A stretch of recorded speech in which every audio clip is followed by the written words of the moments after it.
সংসারের এত আসক্তি তো ছাড়বো কবে?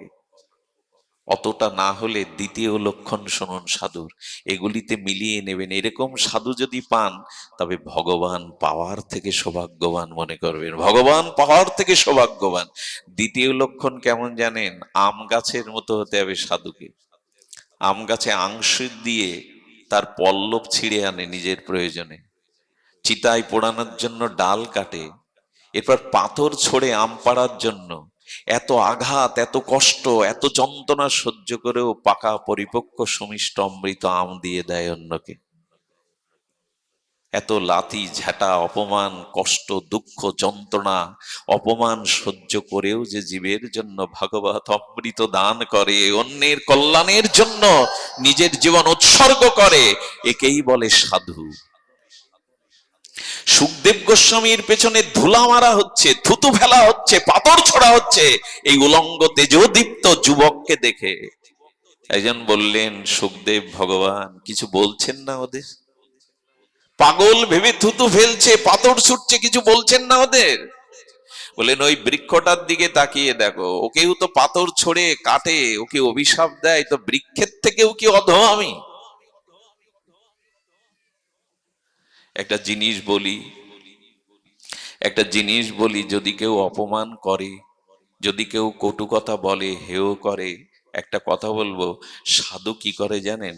সাধু সহন হয়, কথন বলে না। কথন আর সহন সাধু সহ্য করে। কেমন জানেন? বুদ্ধদেবকে, গৌতম বুদ্ধকে এমন এমন গালি দিচ্ছে একজন সামনে, এমন গালি দিচ্ছে, উনি প্রসন্ন, সে গালি উচ্চারণ করা যায় না। বুদ্ধদেবের এক শিষ্য সে বলছেন, প্রভু এত নোংরা গালি দিল, আপনার প্রসন্নতা যায়নি? বুদ্ধদেব যে দৃষ্টান্ত দিয়েছিলেন, যদি একটু হৃদয়ে কুড়িয়ে নিয়ে যেতেন, একটু গিট দিয়ে বেঁধে নিয়ে যেতেন, আমিও যদি এটা ধারণ করতে পারতাম। বুদ্ধদেব বললেন, তুমি আমার বাড়িতে 2 কেজি সন্দেশ এনেছো, আমাকে বারবার সন্দেশটা দিতে চাইছো, কিন্তু আমি নিলাম না, সন্দেশ কার থেকে যাবে?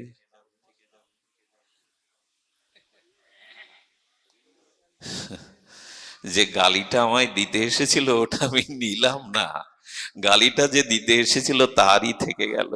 কবে শিখবো আমরা? কবে আমাদের আচরণে এমন আসবে? সাধু কথনে সাধু না, সাধু সহনে সাধু। কথার প্রতি উত্তর নয়, সহন চায়। এমনি কি ভগবানের প্রিয় সাধু? সাধু ভগবানের হৃদয়। হৃদয় কি স্বাভাবিক? ভগবানের হৃদয় সাধু হবে কেন? বলে ওই জন্য সাধু হলো হৃদয়। এই জন্য সহনশীলতা, আর এমনি করে যদি সবকিছু একটা সহিষ্ণুতা ভাব থাকে, তবে জানবেন এমন সাধু সঙ্গ যদি পল পরিমাণেও পান, তিল অর্ধেক পরিমাণেও পান, আপনার জীবনে পরিবর্তন আসবেই, জাগরণ আসবেই, আপনার জীবনে মহা কল্যাণ সাধিত হবেই। সুধীজন, সময় বেশি নেওয়ার অধিকার নেই। এখান থেকে 250 কিলোমিটার দূরেরও মানুষ এখানে আছেন, তারা ফিরে যাবে। তবে বাবার কথার প্রতিধ্বনি করি, 2টি জিনিস আজ এখান থেকে আমরা নিয়ে যাই, যেটি খুব মার্মিক কথা। যদি একটু ধৈর্য ধরে সামান্য একটু সময় শ্রবণ করেন, ক্ষতি কি? ক্ষতি বা কি? একটু আমরা সময় নিবেদন করি ভগবত চরণে। শুনুন তবে, রঘুপতি রাজীবলোচন রামচন্দ্র গেছেন বনবাসে। বনবাসে গিয়ে তিনি ঋষিমুনিদের ওখানে যাওয়ার আগে একজনকে খোঁজ করছিলেন। আহা, একজনকে খোঁজ করছিলেন, কাকে জানেন? বলতে পারো? আমার শবরী কোথায়? যারা বায়ু ভক্ষণ করে, যারা গাছের পাতা ভক্ষণ করে, পয় দুগ্ধ ভক্ষণ করে, এমন করে যারা ভজন করে, তারা মনে করে রাজীবলোচন রামচন্দ্র তো আমার কুটিরে আসবে, আমি বড় ভজনানন্দী। আমি বায়ু ভক্ষণ করে, আমি বাতাস ভক্ষণ করে, আমি ফল ভক্ষণ করে, পয় ভক্ষণ করে আমি তপস্যা করছি, আমার কাছে আসবে। কিন্তু না, রাজীবলোচন রঘুপতি রামচন্দ্র তিনি খুঁজছেন শবরী কোথায়। ওগো জগৎ চেয়ে দেখো, ভক্তকে ভগবানই খুঁজে বেড়াচ্ছে। আমার কি মনে হয় জানেন? রাবণ বধের জন্য প্রভুকে বনবাসে যেতে হতো না। পিতৃসত্য পালন না করলেও ভগবানের খুব বেশি ক্ষতি ছিল না। আসলে গুরুদেবের আশীর্বাদকে সাকার করার জন্য মাতণ্ড ঋষির আশীর্বাদ ছিল শবরীর মাথায়, মারে আমি ভোরবেলায় স্নান করতে আসি বলে তুই পথটা মধ্যরাত্রে ঝাড়ু দিয়ে দিস, ঘাটটা পরিষ্কার করে দিস, এত তোর সেবার ইচ্ছা? বলে আমি যে নিচু জাতি, আমাকে তো কেউ অধিকার দেয় না। দীক্ষা নিতে গিয়ে শিষ্যরা বলল এটা ব্রহ্মচর্য আশ্রম, এখানে মেয়েদের দীক্ষার ব্যবস্থা, থাকবার ব্যবস্থা নাই। গুরুদেব বললেন মা কি আর করবি, মেয়েটা ফিরে গেল বটে, তবে মধ্যরাত্রে গোপনে আশ্রম ঝাড়ু দিয়ে যায়, ব্রহ্মচারী সন্ন্যাসী গুরুদেবের জলের কলসিগুলো ভরে দিয়ে যায়, সরোবর থেকে জল এনে মধ্যরাত্রে ভরে দিয়ে যায়। গুরুদেব বলল আমাদের অজান্তে এভাবে কে সেবা করে মধ্যরাত্রে, দেখ তো একদিন চেয়ে। সেই নিচকুলের কন্যা শবরী, কিরে মা তুই গোপনে এভাবে সেবা করিস, আয় আমার কাছে, এতই তোর সেবার যখন অভিলাষ আয়। মন্ত্র দিয়ে বললেন মা বাবার কাছে মেয়ে থাকবে তাতে কারো কিছু যায় আসে না, থাক এখানে। মৃত্যুর সময় মাথায় হাত দিয়ে বললেন যারে মা এই রামের প্রতীক্ষা করে, প্রভুর প্রতীক্ষা করে নাম জপ করতে থাক, তবে দুটো অভ্যাস করবি, তিনটা অভ্যাস করবি, আমি আশীর্বাদ করছি। মাতণ্ড ঋষি বললেন আমার যাওয়ার অপরকাটের সময় হয়েছে মা, আমি আশীর্বাদ করছি একদিন রামচন্দ্র তোর কুঠিয়াতে এসে কৃপা করবে, যা মা। বলে বাবা তিনটি লক্ষণ কি? শুনুন, উলধ্বনি বারবার দিতে হবে না, একবার দিন শুনুন। বলছে তিনটি লক্ষণ তোর মধ্যে প্রকাশ হলে রঘুপতি রাজে বলেছেন তোর পর্ণ কুঠিরে আসবে। গুরুদেবের কৃপা, গুরু কৃপা ছাড়া হয় না, হবেও না, কারো সম্ভাবনা নয়। তো বললেন কি কি? বলল প্রতিদিন রামের জন্য চাতকের মতো পথের দিকে চেয়ে থাকবি, ওই বুঝি প্রভু এলো, ওই বুঝি প্রভু এলো, প্রতীক্ষায় থাকবি। দ্বিতীয়, প্রতিদিন মালা গেতে রাখবি, যদি তোর প্রভু আসে বাসি ফুলের মালা না, টাটকা ফুলের মালাটা তার গলে পরিয়ে দিস। আর বাবা এটা বন্ধ করো, এটা বন্ধ কর। আর আর কি করবি?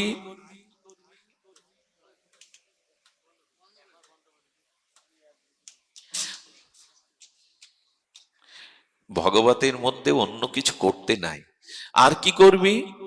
বনের ফলগুলো তুলে তুলে মিষ্টি ফলটা পাতায় করে রেখে দিস, ভগবান আসলে তাকে সেবার জন্য লাগবে। এ দেখুন কি দিলেন, মুনি ঋষিরা জপ ধ্যান তপস্যা করছেন, আর গুরুদেব ওনাকে কি দিলেন? প্রতীক্ষা, মালা আর সেবার দ্রব্য।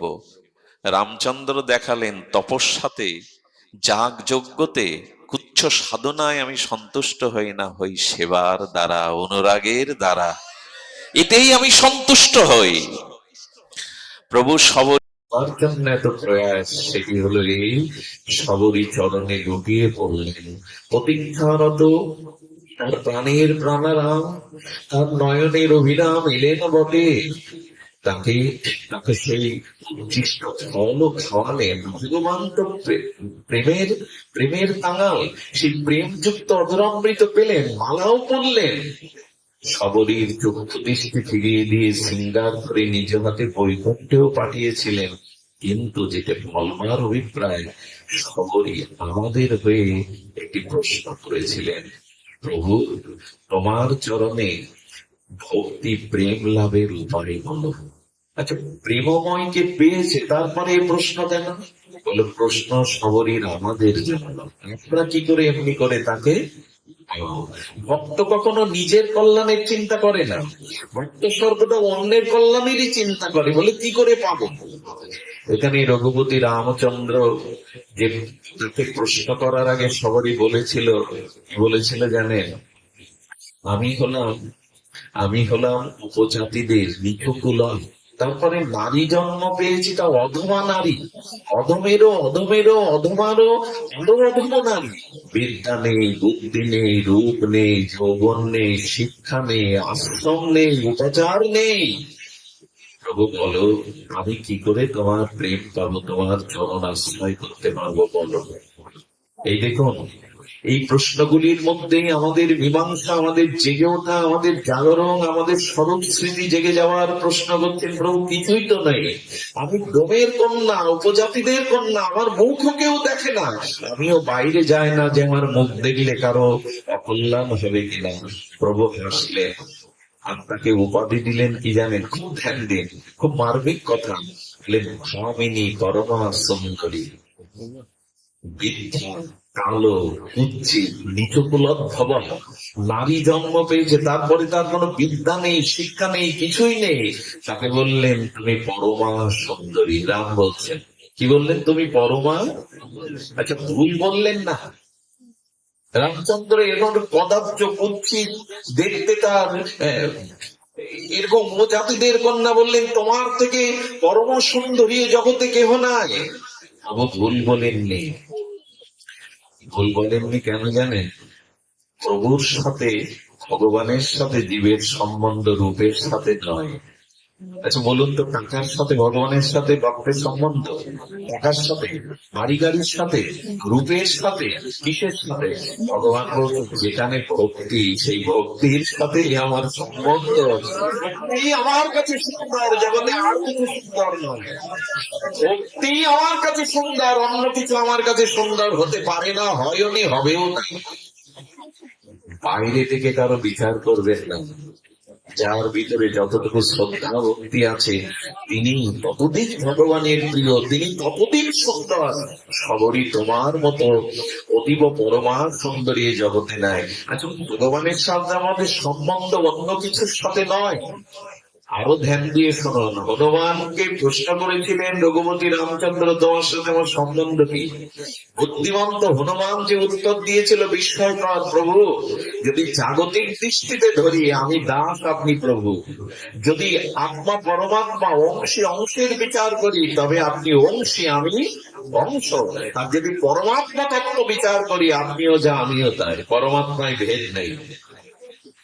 এই কথা বলার সাথে সাথে রামচন্দ্র বলেছিলেন, দেখো তোমার সাথে আমার দাস্য এবং প্রভুর সম্পর্ক। আপনারা জানেন হনুমানের সাথে সখাদের সাথে সখ্য সম্পর্ক, নন্দ বাবা, মা যশোদা, দশরথ কৌশল্যার সাথে বাৎসল্য প্রেমের সম্পর্ক, গোপীদের সাথে কান্তা বা প্রিয়া প্রিয়তমের সম্পর্ক। এই সম্বন্ধ দ্বারা ভক্তি যেখানে ভগবান তাকেই কেবল সুন্দর রূপে জানেন এবং মানেন। পরমা সুন্দরী, তুমি জগতের অতীব পরমা সুন্দরী, তোমার থেকে সুন্দর আমার কাছে কেহ। কিছু মনে করবেন না, খুব সেজে গুজে যদি ভাগবতে আসি, কিছু মনে করবেন না, যদি অনেক অলংকার পরে আসি, আমার মতে ভগবান ওইটুকুলো দেখবে তো, দেখবে তো। আমি কিন্তু আপনাদের দ্বারা কথাটি বলছি না, ভগবানের দৃষ্টি ওইদিকে যাবে তো। দৃষ্টি কোন দিকে যাবে গো? হৃদয়ে শ্রদ্ধা ভক্তির দিকে। বাইরে থেকে বিচার ভগবান করে না, আমি করতে পারি, আমার ভুল হতে পারে, ভগবানে কোনো ভ্রম দোষ নাই, বহদোষ নাই। আচ্ছা, অষ্টবক্র মুনির কথা মনে আছে? রাজর্ষি জনকের শহর অষ্টবক্র মুনি, আর সমস্ত মনীন্দ্র জ্ঞানীন্দ্র ধর্মাত্মা বুদ্ধগণ বসে আছে। অষ্টবক্রকে দেখে হেসে উঠলো হো করে উপবাসেরা। ওরা যখন হাসলো অষ্টবক্রীও তার থেকে দূরে হেসে উঠেছে। ধ্যান দিন কথাটির দিকে। বিদ্বানগণ পণ্ডিতগণ বলছেন আপনি হাসলেন কেন? বলে হেসেছেন আগে আপনারা, আপনারাই উত্তর দিন, আমাকে দেখে আপনারা কেন হাসলেন? এসেছেন তো আগে আপনারা, তো কারণ কি? তারপরে আমি আমার কারণ বলছি। ঋষিরা কি বললো জানেন? আপনার মতো পদাকার কুৎসিত বিশ্রী রূপ এ নয়নে কোনোদিন দেখিনি, তাই এই কুৎসিত রূপ দেখে আমরা এসেছি। এবার বলুন আপনি হাসলেন কেন? আমরা সব ব্রহ্মজ্ঞ ঋষি, আমরা সব কবিবর বিদ্বানগণ, আপনি হাসলেন কেন? কি বললেন জানেন? হাসলাম এই কারণে, আমি মনে করেছিলাম রাজর্ষি জনকের সবাই যারা, তারা সব বিদ্বান পণ্ডিত ব্রহ্মজ্ঞ মহাপুরুষ, এটা আপনাদের থেকে হাসতে গেছে আপনারা সব চামার। আপনারা কি চামার কাকে বলে? যারা চর্ম নির্মিত পেশায় কাজ করে, ওরা প্রধান্বিত হয়ে বলছে চামার লাগে আমাদের আপনাদের বলে। যারা চামড়া দেখে বিচার করে তারা চর্ম চামার ছাড়া কি হতে পারে? যারা চামড়া দেখে বিচার করে তারা তো কামারই হবে। আমার হৃদয় দেখেননি, আমার আত্মা দেখেননি, দেখেছেন এই রক্ত মাংসের পচা গলা বাইরের রূপ। জীবনে যদি শান্তি পেতে চান তবে বাইরের রূপ থেকে মোহিত হবেন না, ভেতরের গুণাবলী মহিমাই সৌন্দর্যের প্রকাশ। সত্যি প্রেম প্রথম যার মধ্যে আছে এই জগতে তিনি সুন্দর। বাইরের সৌন্দর্যের অভিশাপে এখন আমরা পড়ে গেছি, এই ভাবে পড়ে তো মানুষকে কি বলবো আপনাদের, লজ্জা হয় বলতে। হাতে নৌকো এখন মডেলিং করা হয় সৌন্দর্যের জন্য, যে নোকের মতো বিষাক্ত হিংস্র। আর একটা শুকিয়ে যাওয়া ঘায়ে নোকের আচর দেবেন, খাবার জেগে যাবে। চুলটা যদি পড়ে অন্যের মধ্যে, ভোগের মধ্যে ওই ভোগ লাগানো যায়? সেই চুল কেটে সেটে রং লাগিয়ে এখন মানুষকে আকর্ষণ করা হচ্ছে। সভ্যতা কোথায় নেমে গেলে নৌকার চুলের দ্বারা মানুষের সৌন্দর্য প্রকাশের চেষ্টা চলছে, কোথায় নেমে গেছি আমরা? অষ্টবক্র বললেন আমার আত্মা দেখেননি আপনারা, আপনারা চামড়া দেখে বিচার করেছেন, বাইরে দেখে। ভগবান কারো বাইরে দেখেন না, ভগবান দেখে হৃদয়।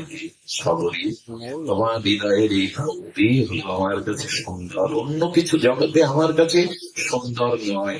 তবে তুমি জানতে চেয়েছ প্রেম ভক্তি কি করে পাওয়া যায়, আমিও আপনাদের বিশ্রাম বেলা বলে যাই।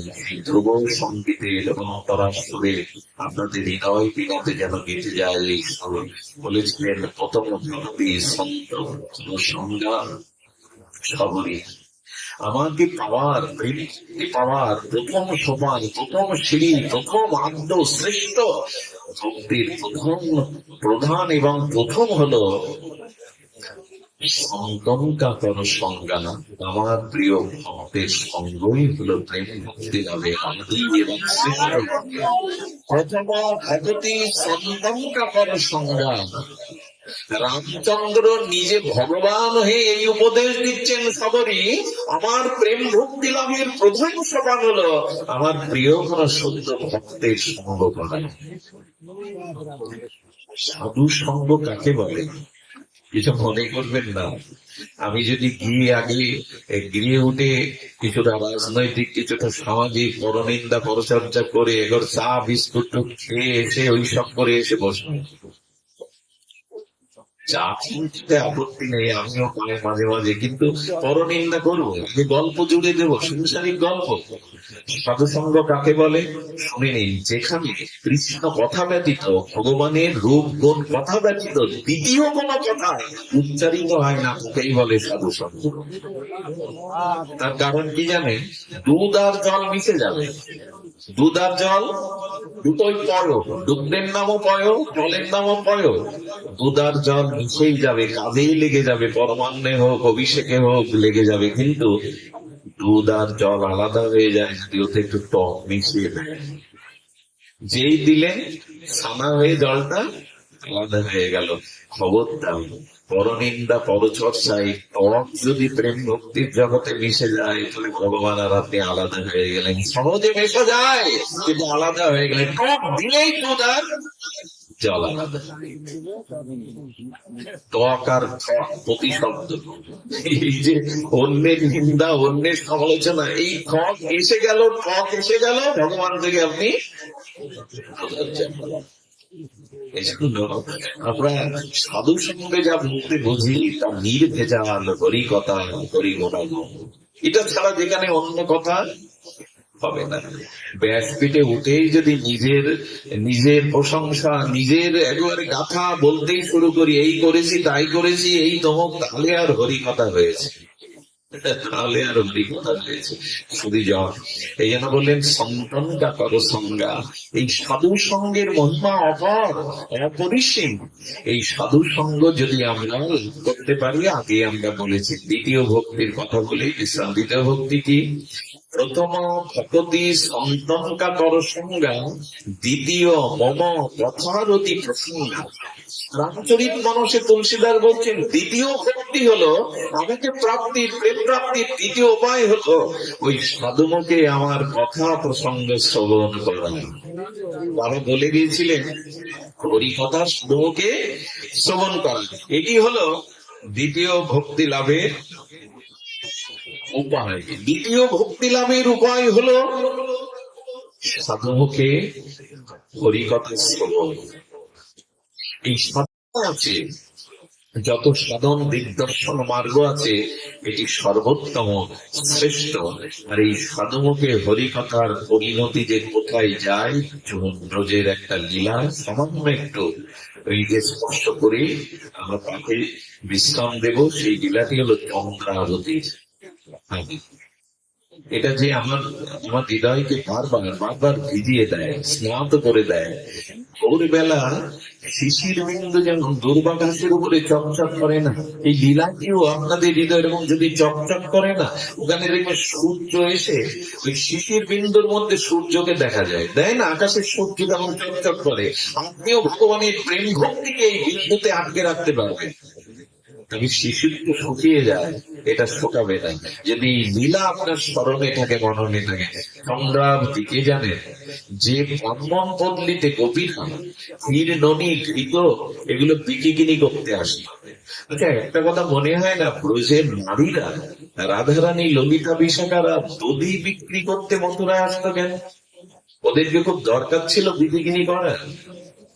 আসলে আসলে রাধারানী, গোপী সুন্দরীরা ঘরের বাইরে আসবার একটা উপায় খুঁজেছিল, কারণ বাইরে এসেই তো শ্যাম দর্শন হবে, বাইরে এলেই তো শ্যামের দর্শন হবে। তাই বিকিকিনির নাম করে তারা দধি ভাণ্ড নিয়ে বেরোতো। আসলে দধি বিক্রি করার উদ্দেশ্য যদি ওদের হতো, তাহলে এই কথা ওদের মধ্যে উচ্চারণ হতো না। অনুরাগ, রাগিনী, তারা মাথায় নবনীত দধি ঘোল নিয়ে কি বলতো জানেন? ঘোল নেবে বলতো না, দধি নেবে বলতো না, গোবিন্দ নেবে, মাধব নেবে, গজেন্দ্র নন্দন নেবে। আসলে ওরা ওইটা নেওয়ার জন্যই ছল করে বাইরে বেরিয়েছে। রাধারানীর কলসিতে জল আছে, কিন্তু জল ঢেলে দিয়েছে, পূর্ণ কলস জল ঢেলে দিয়েছে। কেন জানেন? খালি না থাকলে তো যেতে দেবে না। আমার কি মনে হয় জানেন, মাঝে মাঝে সংসারের এই যে ভিতরে যা আছে ওইটাকে খালি করে জল ভরতে সাধুর সঙ্গে এসে ভগবান এই হরিমঙ্গলে মাঝে মাঝে সংসার খালি করে এসে একটা জিনিস বলি, সংসারে চলার পথে কিছু ক্ষতি হয় হোক, সংসার চলার পথে কিছু জীবনে ভাগ করে পড়ুক, কিন্তু ভগবানের কাছে সাধু সঙ্গে যেতে যেন বাধা দিলে ওই ক্ষতি পুষিয়ে নেওয়া যাবে, এ ক্ষতি পুষিয়ে নেওয়া যাবে না। জন্ম বারবার পাবো না, কানা ঘোড়া হয়ে জন্মতে পারি, শুকুর কুকুর হয়ে জন্মতে পারি, এই সুযোগ দ্বিতীয়বার পাবো এমন নয়। যা সুযোগ তা দ্রুত কাজে লাগাতে হবে, খুব দ্রুত কাজে লাগাতে হবে। এই জন্য ওরা বাইরে বেরোত, মথুরায় গিয়ে ব্রাহ্মণ পত্নীদের কাছে, ব্রাহ্মণ পল্লীতে ঘি, দুগ্ধ বেছেই বলতো তাড়াতাড়ি মূল্য দিন। কেন মূল্য দিন? তো শ্যাম সুন্দরকে কোন সকালে দেখেছি, বড় তৃষ্ণা, বড় বিরহ দেখবো, এই যেই বলতো এত শ্যামের কথা কেন বলো, কি তার রূপ, কি তার মহিমা, এই কথা শ্রবণ করতে করতে গোবিন্দের মাধুর্য রূপ ও লীলা, এই ব্রাহ্মণ পন্ডিতদের গোবিন্দের প্রতি এত অনুরাগ এলো যে যাজ্ঞিক ব্রাহ্মণরাও কৃষ্ণকে অন্ন দেয়নি, বলরামকে অন্ন দেয়নি, কিন্তু ব্রাহ্মণ পত্নীরা গিয়েছিল স্বামীকে, সংসারকে অপেক্ষা করে। এই যে কৃষ্ণ কথা শ্রবণের মহিমা। এখানে চন্দ্রাবতী নামের এক কুমারী মেয়ে এই কৃষ্ণের রূপ, গুণ, লীলা গোপীদের মুখে শুনত। কি বলবো, ওই যে লীলা, ওই যে মাধুর্য, ওই যে আনন্দ তার হৃদয়ে লেগে গেল, আর ঘুমাতে পারে না। সারা রাত ছটফট করে, প্রতিক্ষণ নিঃশ্বাস প্রশ্বাসে তার একটি ভাবনা, কবে সন্তান হবে, কবে মুরলীধারীকে নয়ন ভরে দেখবো। আর এই চিন্তার, এই অনুরাগের তরঙ্গ বাড়তে লাগলো। এই তরঙ্গ যখন বাড়তে লাগলো, একদিন রাত দ্বিপ্রহর নয়, রাত দ্বিপ্রহরে 3টার দিকে দরজা খুলে অজানা আকর্ষণে বাইরে এলো। কোথা বৃন্দাবন, কোথা শ্যাম, কুমারী তো পথ ছেলে না, অন্ধকার পথ, ব্রজের পথ ছেড়ে না। কিন্তু একটা কথা বলি, অনুরাগ বুকে নিয়ে কেউ যদি ব্রজের উদ্দেশ্য বের হন, তবে পথ চেনাবেন হাত ধরে যার কাছে আপনি যেতে চাইছেন। বিল্বমঙ্গল ঠাকুরের দৃষ্টি নাই, ব্রজের পথ তো অন্ধ চিনবে কি করে?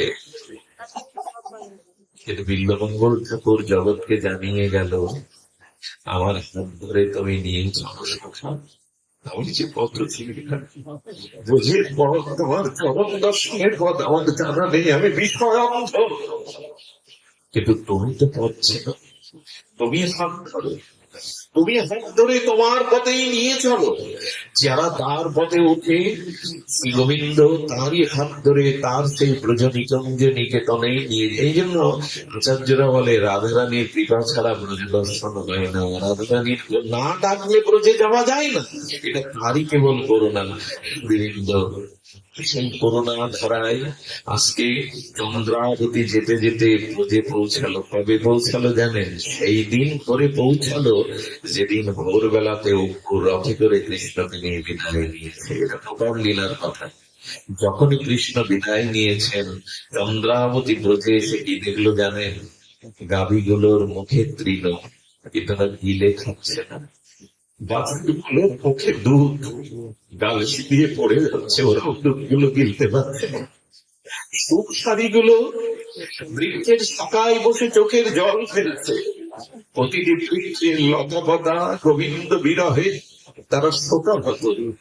এরপরে তাকিয়ে দেখলো কোন গোপী মূর্ছিতা, কোন গোপীবা পাগলিনীর ন্যায় মথুরার পানে তাকিয়ে হাহাকার করছেন, কোন গোপী মূর্ছিত হয়ে পড়ে গেছেন, কোন গোপীর হৃদয়ে তাদের দেহে কোনো চেতনা নাই।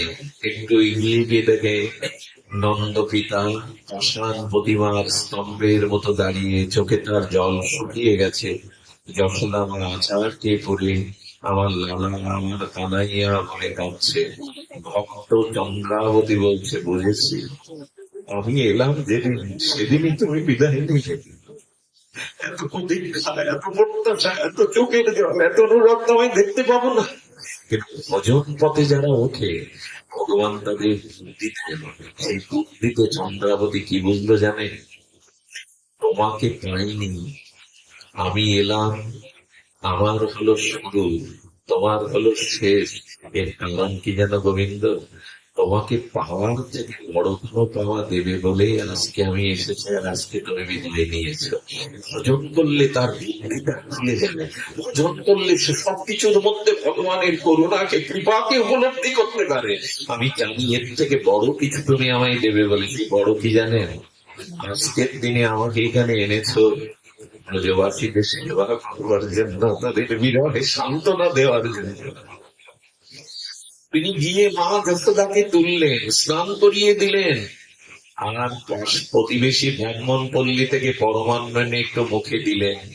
নন্দ বাবাকে তিনি গোদহনের জন্য, গোয়ালে যাওয়ার জন্য, গো সেবার জন্য প্রেরণ করলেন। সখীদের তিনি ধুলা ঝেড়ে দিলেন, তাদেরকে কৃষ্ণ কথা শোনাতে রাখলেন। এই করে চলতে লাগলো। যেদিন সূর্য গ্রহণে কুরুক্ষেত্রে তারকা বৃন্দাবন মিলন হলো, সেই দিন শুনুন, কৃষ্ণ যশোদার তাবুতে চলে আসছে। মা মা মা বলতে বলতে বাৎসল্য প্রেমে কৃষ্ণ ছুটে এসেছে। যশোদা কতদিন পরে, শত বছর পরে কৃষ্ণকে কোলে নেওয়ার সাথে সাথেই বৃদ্ধা যশোমতির বুকের স্তন থেকে দুগ্ধ খরিত হয়ে ভেসে যেতে লাগবে। প্রেমের কি স্বভাব! দুগ্ধ স্নাত হয়ে কাপড় ভিজে যেতে লাগলো বক্ষে। কৃষ্ণ মাকে প্রণাম করে মায়ের স্নেহ নিয়ে বলছে, মা চন্দ্রাবতী কই? যশোদা অবাক হয়ে বললেন, তুই তাকে চিনিস? যেদিন তুই চলে গেছিস সেদিন এসে থেকে আমাদের প্রাণ বাঁচিয়ে সেবা করছে, প্রাণ ঢালা সেবা। তুই তো তাকে দেখিস নি, চিনিস কি করে? গোবিন্দের চোখের কোণে চিক চিক করে উঠল জল। সারাটি জীবন যে তোমাদের সেবা করে আমার প্রতীক্ষা করছে, আমি তো তাকেই খুঁজছি, মা চন্দ্রাবতী কোথায়? এই দেখুন প্রেমের স্বভাব। যার হৃদয়ে প্রেম ভক্তি ভগবান প্রীতি আছে, ভগবান তাড়াতাড়ি মাকে প্রণাম করে ঘরের বাইরে জাতকের মতো দেখছে চন্দ্রাবতী কোথায়। চন্দ্রাবতী কি করেছে জানেন?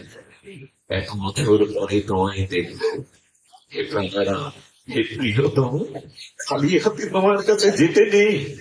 তাই কিছু ফুল চয়ন করে ফুলগুলো অঞ্জলি করে আনছিল। গোবিন্দের চরণ দর্শন করার সাথে সাথে হাতের ফুলগুলি গোবিন্দ চরণে দিয়ে যেই মাথাটা গোবিন্দের চরণে ছুঁয়েছে, সঙ্গে সঙ্গে চিরদিনের মতো গোবিন্দ তাকে স্বরূপে নিয়ে নিলেন, নিত্য লীলাতে গমন করেন।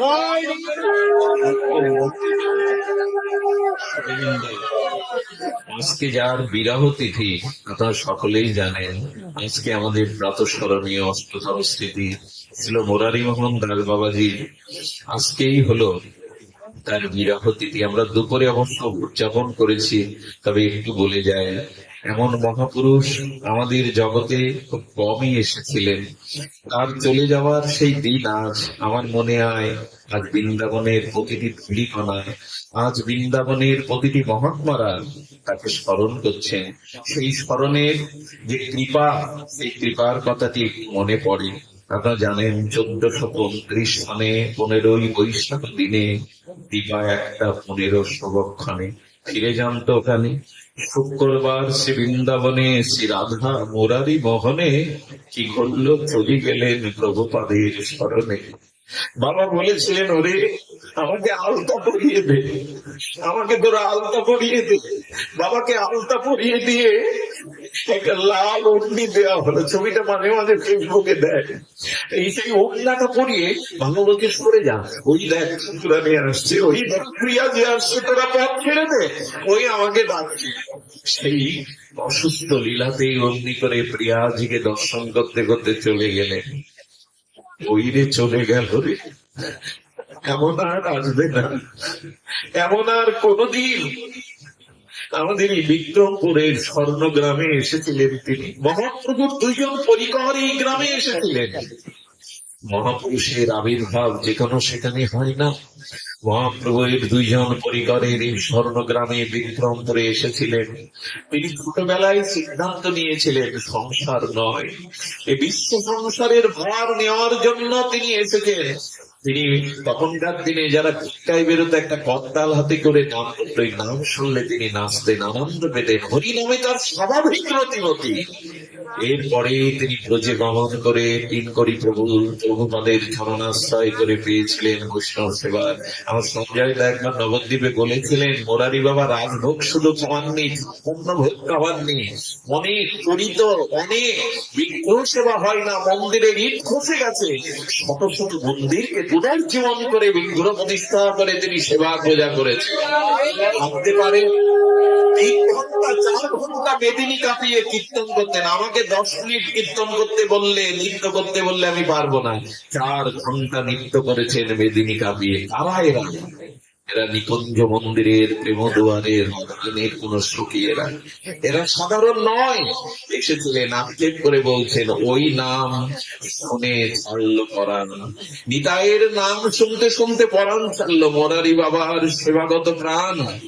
জয় জয় 3 কোটি গোস্বামী মহারাজ, কোথা লয়ে গেলে মোদের গুরু দয়াময়। ওগো প্রভু, কোথায় তাকে নিয়ে গেলে? আর তাকে পাবো না, তবে তিনি আছেন, স্মরণে আছেন, মননে আছেন, নিত্য লীলাতে আছেন। এই আর মন কি চায়?